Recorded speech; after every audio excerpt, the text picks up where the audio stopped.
Alors ce fameux plan d'action commercial au fond qu'on appelle, est un document déjà interne à l'entreprise. C'est pas quelque chose que l'on va forcément divulguer, non, loin de là.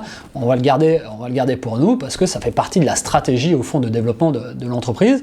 Et donc ça va être un document interne. Qu'est-ce qu'il va y avoir sur ce document interne? Déjà il va y avoir ce fameux ciblage dont je vous parlais déjà le chapitre d'avant, où effectivement vous allez devoir connaître, savoir le plus précisément possible à qui vous avez envie de vous adresser.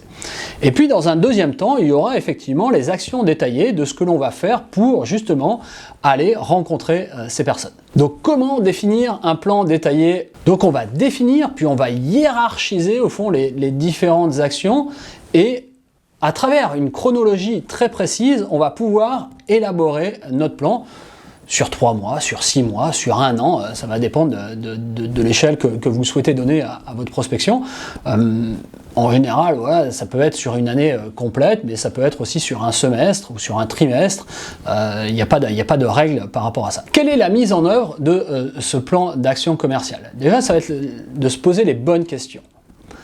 Pourquoi? Qu'est-ce qui fait que j'ai envie de faire cette action commerciale?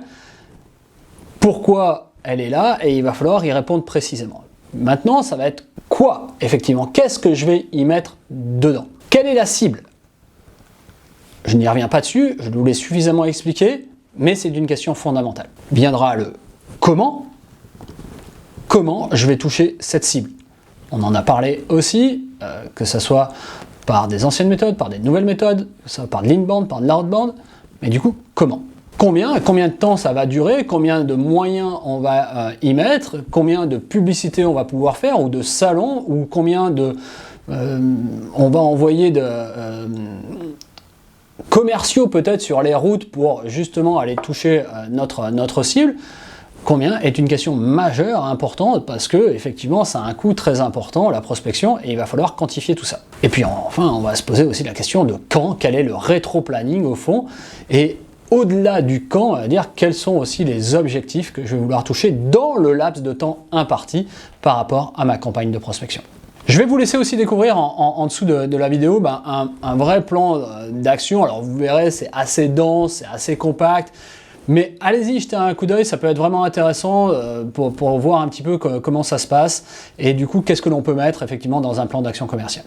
Donc le plan d'action commercial doit nous amener à nous projeter dans un premier temps, ensuite nous amener à nous engager, et enfin nous amener à nous contrôler, à contrôler ce qui se passe.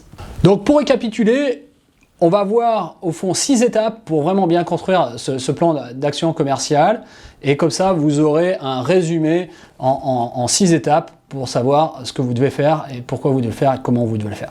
Première étape, on en a beaucoup parlé, comment choisir sa cible, j'ai envie de dire de façon précise. Deuxième étape, de choisir un objectif pour chaque cible. Et c'est très important effectivement parce que d'une cible à l'autre, on n'aura pas forcément du tout le même objectif et on n'aura pas la même façon de communiquer. Donc du coup, très important de choisir un objectif pour chaque cible. Ensuite, troisième étape, vous allez devoir pour chaque cible savoir ce que vous allez faire au fond, et donc quelle va être votre action pour chaque cible. Est-ce que vous allez vouloir juste collecter de l'information? Est-ce que vous allez avoir besoin de justement leurs besoins et de savoir exactement ce qu'ils désirent et comment ils le désirent, ou est-ce que vous allez vouloir leur vendre directement? Donc du coup, c'est important de voir ces différents paliers en fait d'action et d'avoir une réflexion par rapport à ces différents paliers d'action. Ça va effectivement être le cœur de notre développement commercial. Quand vous aurez déterminé chaque action pour chaque cible, vous allez déterminer quel est le plan d'action par rapport à ces chaque actions. Si je dois juste aller chercher de l'information, peut-être que je vais aller prospecter en faisant un questionnaire. Ça peut très bien être très utile en plus et du coup se faire tout à fait comme ça. Par exemple, comme je vous disais tout à l'heure, au début de ce cours, où vous pouvez par exemple essayer d'aller obtenir les adresses email de vos prospects en offrant un cadeau gratuit, en offrant un e-book, en offrant une vidéo, bref, ça fait partie du jeu sur internet aujourd'hui de fonctionner comme ça. Et donc vous allez mettre en place ce qu'on appelle un opt-in. pour récupérer de l'adresse email. Si c'est ça votre but, alors vous allez avoir un plan d'action détaillé sur la création de cet opt-in et du coup la mise en place de cet opt-in pour justement récupérer les adresses email de prospects et peut-être, espérons-le, de vos futurs clients. Une fois que vous avez commencé donc à élaborer toute cette feuille de route, vous allez devoir communiquer cette feuille de route à l'ensemble de vos équipes suivant l'entreprise dans laquelle vous êtes.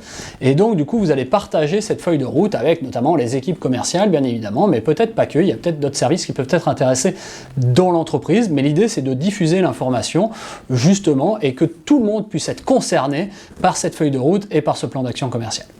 Ensuite, bien évidemment, vous allez lancer les opérations et vous allez suivre ces opérations. Vous allez piloter au fond ces opérations, notamment grâce à des tableaux de bord. Qu'est-ce qui se passe au quotidien? Combien de retours on a?